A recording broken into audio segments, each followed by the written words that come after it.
가자. 철학의 향해 84분 강의. 해결의 정신현상학, 소외된 정신, 교양, 이런 챕터에 대해서 한번 강의를 하겠습니다. 특히 부제입니다. 철학자가 본 출세의 의미라고 되어 있습니다. 자, 1번 했죠. 일단 뭐냐면, 자, 그렇죠. 막스주의 소외 개념부터 먼저 하겠습니다. 해결이 일단 들어가잖아요. 이 지금 책 있죠. 자, 정신현상학 이 책입니다. 지금. 자, 이 책은 지금 정말 세계적으로서 가장 어려운 책입니다. 단언컨대. 또 한국은 물론이고 실제 그 본고장인 독일에서도 그 유명한 막 석박, 그렇죠. 석학들도 제대로 지금 완전히 지금 이해를 못하고 있는 그런 실정입니다. 특히 오늘의 챕터 있죠. 소외된 정신점 교양, 이 챕터 역시 극히 난해한 텍스트고 실제 아무도 이것을 제대로 이제 처음부터 끝까지 관통하지 못하고 있습니다. 자, 이 주제죠. 소외 개념. 중요하죠. 소외 개념. 자, 소외죠. alienation. 독일어죠. Entfremdung입니다.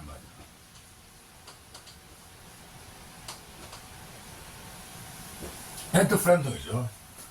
자, 이 개념은 물론 중요하고 지금은 해결보다 실제 어떤 막스가 더 지금 유명합니다. 맞아요. 다 아시는 것처럼. 자, 그 마르크스는 이 개념을 받아들여가지고 자본주의 하에서 어떤 노동의 소외라는 개념 또는 인간 소외를 해서 뭐냐면 굉장한 어떤 각광을 받고 지금도 지금 사회학에서 또는 철학에서도 아주 중요한 테마입니다. 자본주의 분석할 때 필요한 것이 바로 노동의 소외 개념이다. 자, 근데 문제는 이 소외 개념의 원조가 실제 뭐냐 마르크스가 아니라 바로 오늘 우리가 공부해야 될 이 해결의 철학에서 나오고 있습니다. 자, 특히 오늘 이 방면이죠. 소외된 정신 교양 이 챕터가 지금 바로 나오는 거죠. 아주 스페시픽한 테마인데요. 자, 여기서 실제 문제는 막스와 달리 해결의 경우는 그러니까 소외라는 개념이 인간 소외가 아니라 입니다. 정신의 소외고 또 있죠. 다른 강조. 자, 주제죠. 주제. 인간은 자기 소외를 통해서 발전한다. 아시겠죠? 자, 정반대입니다. 한마디로. 자기를 스스로 소외시킴으로 해서 스스로 발전한다는 아주 긍정적인 뜻이라는 거죠. 인간 소외됐다, 무슨, 이게 아닙니다. 한마디로. 즉, 다시 말하면, 나는 달라져야 된다. 이런 것이 숨어 있다는 거죠. 즉, 발전을 위해서는 자신의 옛 모습을 완전히 버리고 새 사람 되어라. 이런 뜻이 이제 숨어 있습니다. 한마디로. 완전히 마르크스와 사회주의와 정반대입니다. 한마디로. 자본주의 내에서 그냥 힘들고 돈 벌지 못하고, 이런 도리가 뭐냐면, 자신이 달라져서 사회적인 인정을 받겠다. 그것이 바로 정신의 소외 개념입니다. 소외 개념의 기본적인 뜻입니다. 물론 복잡하지만은, 자, 그렇습니다. 자, 다시 말씀드리면, 자, 이겁니다. 자, 정신의 소외라는 것은 사회적인 성공을 어떤 출세를 위해서 다른 사람이 되어야 된다. 자, 이 바로, 해결의 정신의 소외 개념이 바로 뭐냐면, 개인의 사회화입니다. 말이에요. 그렇죠? 자, 해결의 개념은 인간 소외가 아니라 말입니다. 소외 개념은 개이죠. 소외. 바로 뭐냐면 사회화를 말합니다. 또는 그렇죠. 사회적인 행동, 사회적인 행동입니다. 소셜 액션이죠. 자, 바로 이게 뭐냐면 해결의 철학의 근본이죠. 소외에서 되게 깊단 게 아니고 사회적인 행동이다. 아시겠죠? 자, 포인트. 자, 다시 말하면 사회적 가치 있죠. 결국은 사회적인 인정, 결국 쉽게 말하면 결국은 부와 권력과 명성, 이런 것을 획득하기 위해서 결국 자신을 극복해서 사회적인 타당성 있죠. 개념. 혈통 개념.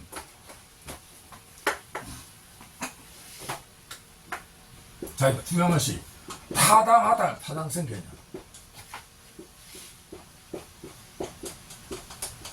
또 있죠. 혈통 개념. 내가 지금 타당하다는 거지 뭐죠? 옳다는 거지. 이것을 획득하기 위한 과정이다. 따라서 사회적인 타당성 그리고 중요한 거죠. 지난번에 했던 사회적인 인정 개념 그죠? 아넬켄능 영어로 레코그니션. 자, 이것을 획득하는 과정이 바로 정신의 소외고 또 그것이 동시에 뭐냐면 빌딩 개념이다. 교양 개념이다. 자, 이번에 두 번째 테마죠. 교양 개념 들어갑니다. 교양. 자, 교양, 여기서 말하는 교양이죠. 독일어 단어가 빌딩입니다. 빌딩. 영어로 같습니다. 빌딩하고. 같은 어원인데요. 자, 흔히 이 개념을 교양이다 또는 어떤 도야를 도야 아니면 또 이제 문화, 컬처라고 보통 번역합니다. 자, 이처럼 세 가지 있죠. 교양, 도야, 문화. 근데 지금 여기서 필요한 것이 제가 볼 때는 바로 사회적인 성공 있죠. 출세 개념이 반드시 이게 포함되어 있습니다. 먼저. 자, 이것이 제가 지금 안정환 박사가 드리는 새로운 메시지였죠. 그러니까 도야, 교육, 교양, 또 문화, 플러스 뭐냐면 출세다입니다. 출세. 자, 다시 말하면죠. 자연적인 자아를 벗어나서 사회적인 자아가 되어서 비로소 사회적인 인정을 받는다. 아시겠죠? 자, 이것이 뭐냐면 빌드인 거죠. 교양 개념의 더 다른 뜻입니다. 출세입니다. 자, 오케이. 챕터 2입니다.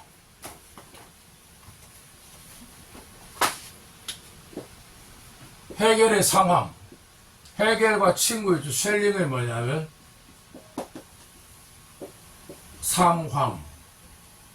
자, 그럼 이 책을 쓸 때죠. 당시에 뭐냐면 과연 헤겔이 어떤 상태에 처했는가. 물론 이것은 제가 지금 여러분들 80번 강의에서도 여러분들 충분히 했지만 한 번 더 지금 간단히 하겠습니다.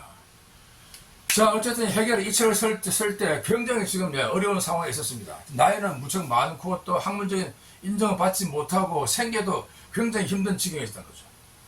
그 반면에도 그 친구 쉘링이 있는데요. 항상 여러분 제가 설명했죠. 그 튜빙겐 3인방이에요. 튜빙겐 3인방. 헤겔, 쉘링, 헬드린. 이 사람은 지금 독일 문화에 했던 그 완전히 보물입니다, 말이죠. 자, 근데 이처럼 절친인 쉘링은 어린 시절부터 굉장히 어떤 집안에서 아버지가 그 적극적으로 후원해가지고 아주 빠른 속도로 학문적으로 한마디로 출세에 성공을 합니다.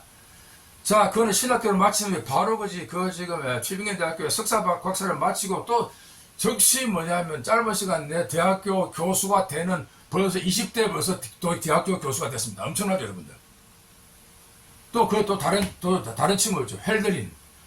헬드린도 뭐 마찬가지로 그 비슷한 시기에 휘페리온이라는 아주 대단한 작품을 가지고 문단에 등단해서 독일 어떤 문학계에서 바람을 일으킵니다. 휘페리온이었죠. 교양소설입니다. 빌릉스 로만입니다. 이 사람 두 친구들은 뭐 20대 지금 약관에 지금 벌써 대학 교수 됐지, 그리고 지금 출세작을 썼죠. 근데 문제는 해결은 지금 아직도 완전히 있죠. 노바디. 자, 이런 상태였다는 거죠, 문제. 자, 그 밤에 해결은 가난해가지고 결국은 돈도 꺼여서 결국 학부를 마치고 다시 스위스로 갑니다. 가서 거기서 다시 가정교사하고 또 다시 또 이제 프랑크푸르트로 가서 또 다시 가정교사를 하면서 그러면서 이 사람은 또 굉장히 노력하기 때문에 계속적으로 글을 씁니다. 밤마다 했지. 그러니까 수업하고 난 다음에 또 글도 쓰고. 그런데 문제는 뭐냐면, 자, 이 쓴 글들이 그렇게 지금 학적으로 인정받지 못하는 글들을 썼다는 것입니다. 학적으로. 자, 그때 쓴 글이 바로 이건데요. 자, 요 책이었죠. 청년 해결의 철학 논지. 근데 이 대단한 책인데, 이게 그때 문제는 뭐냐면, 자, 과학적으로, 학문적으로 솔직히 인정받지 못하는 그냥 사적인, 아마추어적인 또는 쉽게 말하면 바로 교통철학적인 글이 되어버리고 말았습니다. 그러니까 내용은 주로 어떤 종교인데요, 기본적으로. 어쨌든 썼지만은 전혀 출세와는 관계없는 그냥 개인적인 취미활동에 불과하다는 거죠. 자, 이 반면에 있죠. 그런데 이 쉘링은 뭐냐면 기가 막힌 천재라, 출세하는 데서. 왜냐면 방금 말했죠. 자, 그렇게 해서 아버지가 도와서 빨리 끝내고. 자, 근데 있죠. 이 사람이 있죠. 그 당시 상황적으로. 그 당시에 바로 괴테와 실레가 있었던 그 독일의 또 고전주의 또 황금시대였습니다. 그때 이 괴테라는 사람이 아시죠? 괴테. 학생, 괴테는 누군지 알고 있지. 바로 그렇지. 바로 젊은 베르트의 슬픔, 그리고 파우스트 박사, 선론, 독일 세계적인 대문호. 근데 이분도 동시에 또 정치가 있다는 거죠. 또 플레이보이에다가 엄청난 지금 사람. 그 다시 그래서 바이마르 공국에서 어떤 재상으로 지금 픽업됐습니다. 근데 이 괴테가 상당히 좀 자연 친화적인 사람, 자연을 좋아했다는 거죠. 그러니까 이 사람 스스로 자연 또는 생물에 관한 논문도 썼습니다. 자, 그런데 있죠. 그래서 굉장히 어떤 자연에 대한 관심이 컸던 바이마르 공국의 재상한테 괴테가 있었다는 거죠. 그 다음에 그 쉘링이 아까 있죠. 쉘링은 원래 철학적인 출발점은 한마디로 피테주의자. 그 쓴 책도 자아의 관여에 폼 이히.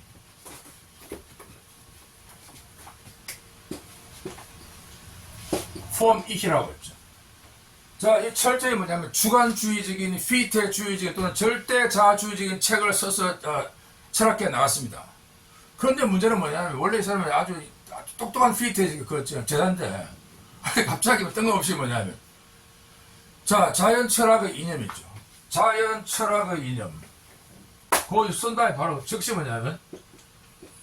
자연 철학의 이념 이런 책을 자 출판했습니다. 그러니까 그 보고 괴테가 엄청 좋아한 거지. 야 이런 친구가 아니 바로 내 라인이야. 들어와. 나 자연주의, 너도 자연주의다.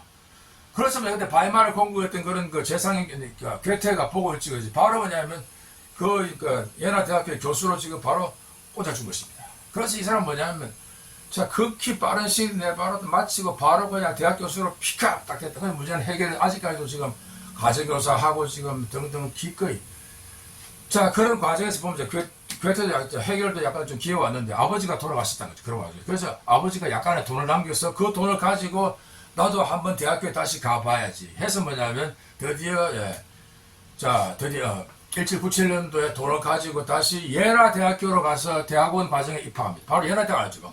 쉘링이 교수로 있었던 그 친구가 절친이 교수인 대학교에 대학원생으로 입학했던 것입니다.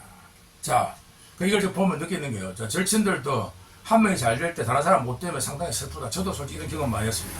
특히 뭐냐면 제가 군대 갔을 때 한참 지금 신병으로 지금 막 식기 닦고 하는데 딱 신문을 보니까 내 친구 이보모씨 지금 서울대학교 대학생인데 신춘문예 희곡 부분 당선 그거 보고 제가 정말 울었습니다. 야 나는 지금 막 식기 닦고 지금 밥하는데 친구는 지금 바로 신춘문예 당선돼서 그냥 출세 가도록 간다는 거죠 문제가. 자 이처럼 친구끼리도 서로 같이 잘 돼야지 한 사람 처지면 상당히 뭐냐면 우정이 깨 아시겠죠? 자 세 번째 있죠. 자연적인 자아의 도야. 3.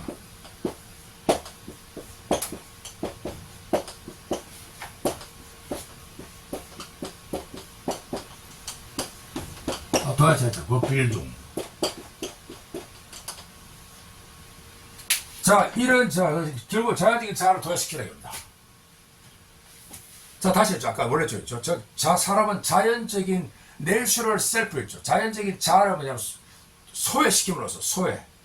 아까 했죠. 소외가 엔터프렌드 포기시킴으로써 도리어 사회적인 인정 있죠. 사회적인 보편성 그리고 현실성을 갖다가 받는다. 이게 지금 뭐냐면 해결이 말하는 거지. 자연적인 자아의 소외.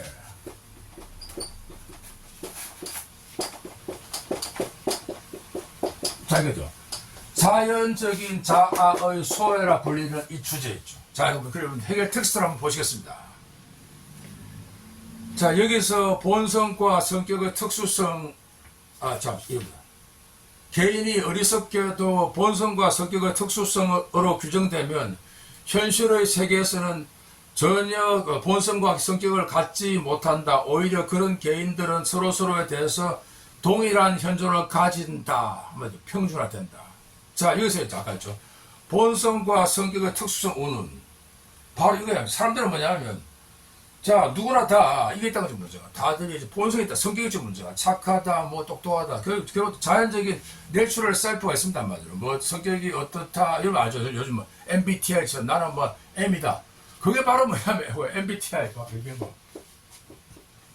자 요즘은 하시는 MBTI 이 게임이 바로 뭐냐면 자연적인 힘이 말이죠. 성격과 일치거지. 아까 이게 바로 본성이라는 거죠. 이거 뭐냐면 누구나 가지기 때문에 실제로 한마디로 평등하다는 거죠 문제가. 평준화되어 있다는 거죠. 그것도 내가 M이라 해서 네가 특별히 뭐 훌륭하다 볼 수는 없겠죠 문제가. 자 따라서 뭐냐면 이것 가지고 솔직히 사회적인 인정받지는 못합니다 말이에요. 자 그래서 사람은 모두가 이런 식으로 자연적인 본성과 특성이 있지만은 이런 거 가지고는 우연을 가릴 수도 없고 전 다 평등하다는 거죠 문제가. 자 그러나 문제는 사회는 경쟁이 치열한 건 아시죠? 경쟁이 얼마나 지금 힘드냐. 무한 경쟁의 시대 지금 한번 무한 경쟁의 시대. 뭔가 이런 거 빼놓고 MBTI 빼고 뭔가 남들보다 다른 특징이 있어야 되겠죠 문제가. 또 그것이 인정이 돼야 됩니다 사회적으로. 시험 보고 합격 또는 출세 등등의 아주 사회적인 인정이죠. 레커그니션 이게 지금 필요하거라는 문제가. 자 해결의 친구들은 모두가 다 벌써 사회적인 인정을 받게 되고 대학 교수 되고 지금 작가 돼서 지금 막 이름을 떨치는 판에 해결은 지금 끝없이 좀 노바디로 남아있었다는 거죠. 자 이 해결은 성경은 시간이 아주 많이 걸립니다. 자 이런 측면에서 바로 청년 해결이 아까 했죠. 사회적인 인정 개념 그리고 아까 레커그니션 그리고 사회적인 성인 문제를 그토록 갈망한다. 그렇게 내가 한번 좀 출세해보고 싶다 이거든요. 친구들처럼. 그래갖고 문제가 혼자서 뭐냐면 했죠. 자 혼자서 그냥 독방에서 그냥 이런 책이나 쓰면서 아무도 알아주지 않는 책을 지금 물론 지금도 이게 유명합니다만 저도 이게 돼서 너무 써서 박사 됐습니다. 저도 이거 지금 박사인데 어쨌든 간에 이거만 지금 죽자고 썼는데 아무도 지금 알아주지 않고 자기도 결국 이거 던져버린다, 포기해버린다. 이거 지금 무가치하다는 거지 문제가. 평생 가봤자 돈 안 된다 이거. 자, 이런 책이죠. 이거는 써야 되는데 학적인 그 저술 있죠. 자, 그래서 뭐 결국은 이런 인정받지 못, 결국은 그래서 그 사람이 인정 개념이 그렇게 집착한 이유도 바로 여기에다. 자기 어떤 개인적인 있죠. 이런 지금의 소외 상태. 자, 그런 상태에서 아까 다시 대학의 문을 갔다는 거죠. 그 바로 이런 자신의 불우한 청년기를 그런 고민들을 거지 보편적인 철학으로 그 승화시킨 것이 바로 됐죠. 인정 개념 그리고 소외 개념. 여러분 특히 요즘 인정 개념은요 지금도 아주 핫한 힙합니다 한마디로. 자, 인정 개념. 학생 혹시 그거 아는 건데 인정 개념 되겠어? 아는 되겠죠. 이게 뭐냐? 악셀 호네트 있죠. 악셀 호네트. 그러니까 인정 이론. 자, 이게 지금 한마디로 아주 그지 힙한 지금 철학적인 악셀 호네트입니다. 다 출처는 전부 다 해결이야. 막쓰고 다 그거예요, 여러분. 아시겠죠? 자, 근데 자신만이 아는 재능 또는 작품들을 가지고 다시 객관적인 사회로 나가는 것. 그래서 결국은 내가 뭐냐, 존재감을 갖다가 찾겠다는 거지. 자, 자연적인 내추럴 셀프를 갖다가 버리라 한마디로 버리고 딴 사람이 되는 거지 문제가. 남성을 인들을 받으라는 거지. 그래서 이걸 제가 볼 때 뭐냐면요. 자, 이걸 다시 말합니다. 여러분 아시죠? 유명한 진짜 그지 사랑은 우리가 빈센트 반 고흐 이런 거 아시죠? 자, 그 사람이 뭐냐면 초기에 그린 그림이 다 이런 보시죠. 자, 이 불쌍한 농부들의 식사 과정이죠. 그러니까 지금 자, 근데 문제는 이 사람이 이거 인정받지 못하고 다시 프랑스로 가서 그 당시 어떤 화단의 주류인 인상파주의들과 결합되면서 결국은 이런 그 위대한 작품들을 지금 자 아시죠? 까마귀 나는 보리밭 이처럼 이런 것을 그렇지 이런 걸 버리고 이런 거 만들어 이거 있죠. 이게 바로 도야 한마디로. 또 이거 해결 같으면 해결 경우 방금 봤죠? 자, 이런 책 이거 버리고 이런 거 쓰라는 거지 문제가. 자, 이 차는 뭐죠? 신학 논집에서 다시 정신의사학 또는 무슨 뭐 대학 논문 이런 거 쓰라는 거야 문제가. 자, 그래서 뭐냐면 이처럼 이 해결의 지금 소외와 도야 또는 이 개념은 특히 예술이나 철학 등에서도 아주 중요한 거지 의미 있는 개념이다 보고 있습니다. 자, 이처럼 초기에 제가 어려운 여건에서 거지 인정 개념 그리고 소외 개념 그리고 도야 개념 등등 중요한 개념들을 갖다가 말하면 그것을 갖다가 승화시 학적으로 철학적으로 승화했죠. 엘리베이션 시킨 결과 드디어 세계적인 개념들이 될 것입니다. 자, 네 번째 주입니다. 군주 정치와 소외된 정신.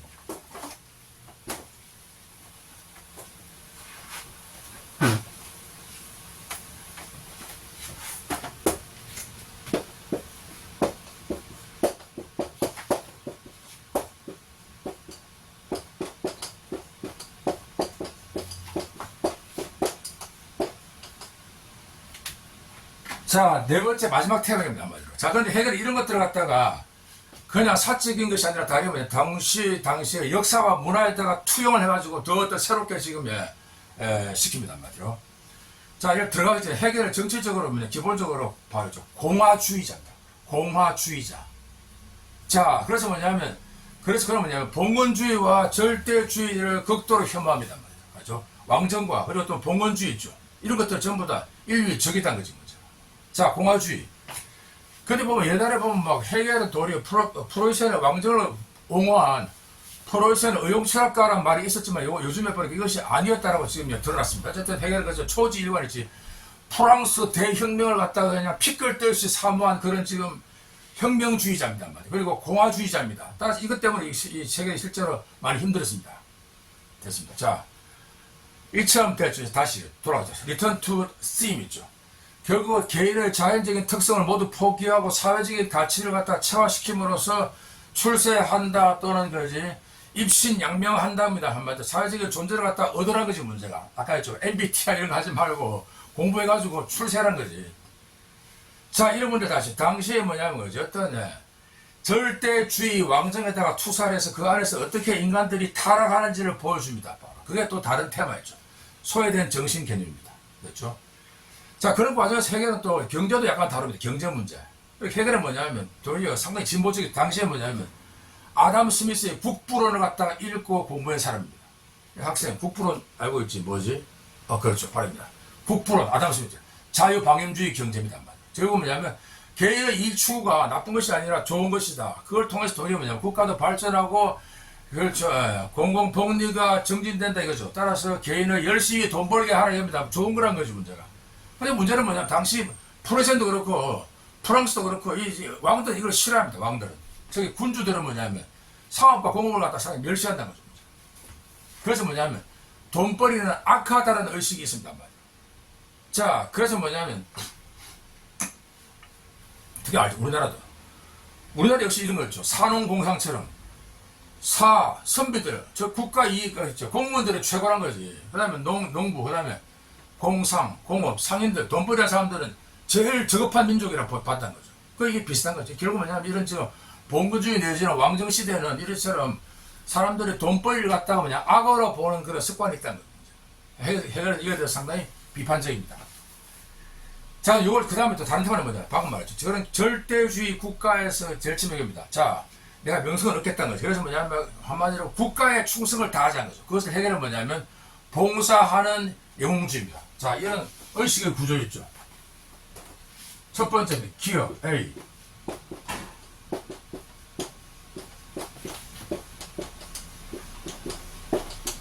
이것은 봉사하는 영웅주의. 자, 국가에다가 전적으로 내가 충성을 다하는 내 개인의 욕심 다 버리고 오직 그냥 국가를 위해 국가지상주의입니다. 근데 문제는 뭐냐면 이 절대주의에서 왕이 또 국가이기 때문에 아시죠? 유명한 혹시 알아? 루이 14세 무슨 말했습니까? 그렇죠. 짐이 곧 국가이다. I am a state입니다.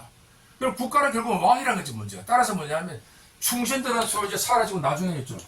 알죠? 간신들. B 간신들입니다. 자, 아첨하는 법 영웅주의. 이거 아시죠? TV에 많이 나오죠. 아첨꾼들, 간신들 있죠. 자, 이 사람들은 뭐냐면 왕한테만 잘 보면 되는 게 국가는 죽든 말든 간에 결국 봉사하는 영웅주의가 다시 아첨하는 영웅주의로 바뀔 수도 있고 두 개 병존할 수도 있겠지 뭐죠. 그 이유는 바로 이겁니다. 그 이유는 바로 뭐냐면 그런 지금 이제 모나키죠. 왕정 내지는 군주제 하에서는 아무리 충성을 하려고 해도 결국은 다 실패할 수 있다는 거죠 문제가. 그렇죠. 자, 따라서 있죠. 두 가지니까 봉사, 완전히 사육신 같은 거 있죠. 충신이다. 근데 문제 잘못하면 바로 역적이 대펀다는 거죠. 그런 이런 말 많이 보시죠. TV에서. 충신인데 사약을 드시오. 역적이 됩니다. 또 간신인데 지금 지금은 참 충신이다. 상을 받아라. 벼슬을 줄게. 이처럼 충신과 간신들이 지금 오락가락 한단 말이죠. 그게 바로 뭐냐면 군주 정치의 어떤 악한 모습이 있죠. 할 수가 없는 거지 인간이. 자, 그런 과정이 다시 이번에 다시 있죠. 비천한 의식. 세 번째 C. 선박한 의식이 나타나는 거죠. 이제 안 된다. 어쨌든 지금 해봤자 전부 다 그냥 찌그러지는 걸 한마디로 충신해도 안 되고 또 간신 나쁘고 있지. 결국은 뭐냐면 한마디로 그 당시에 뭐냐면 의식이 분열을 일으키고 나는 한마디로 더러운 놈이다 이거지. 이게 바로 해겔이 말하는 저급한 의식이 나타납니다.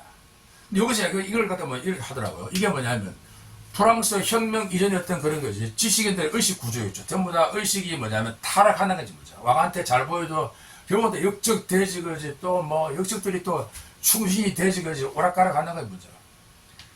자, 결국 이걸 통해서 그죠. 절대주의 내지는 왕정의 어떤 그런 모순점들을 고발한다고 볼 수 있습니다. 그런데 한 가지 마지막이었죠 문제. 여기 하는 게. 자, 이걸 하는 과정에서 해결은 이게 지금 제가 밝히는 재밌는 해결의 비밀인데요. 자, 이 책은 뭐냐면 디드로 라모의 조카. 자, 이 부분 해석이 주로 뭐냐면입니다. 디드로가 쓰는 라모의 조카라는 그 책을 텍스트로 근거로 했다는 거죠. 근데 문제는 디드로 이 책이 프랑스 원본이 아니라 괴테가 번역한 것인데 해결을 다시 그것을 갖다가 재인용했다는 거죠. 특히 뭐냐면 이 책은 괴테가 번역한 것이다. 알죠? 그 유명한 괴테가 번역한 책이다. 결국 해겔 역시 보면 지금 이거다. 괴테한테 제발 좀 잘 보여서 나도 쉘링처럼 한번 출세 한번 하고 싶다 이거지. 대학 교수 한번 하고 싶다는 간절한 꿈이 지금 이루어지는 노력으로 볼 수 있습니다. 결국은 자 됐죠. 따라서 지금입니다. 바로 이 책 역시 그입니다. 결국은 자신의 출세, 자신의 학문적인 도야있죠. 대학 교수로 진급하는 것, 자 이런 것이 어떤 출세에 대한 책이라고 볼 수도 물론 있습니다. 그 전부 다 아니지만 엄청나게 지금 소중한 가치지만 또 그건 지필 의도는 뭐냐면 그런 거 더불어서 어떤 그런 무명한 해결, 소박한 욕심이 담긴 책이라고도 볼 수 있습니다. 감사합니다.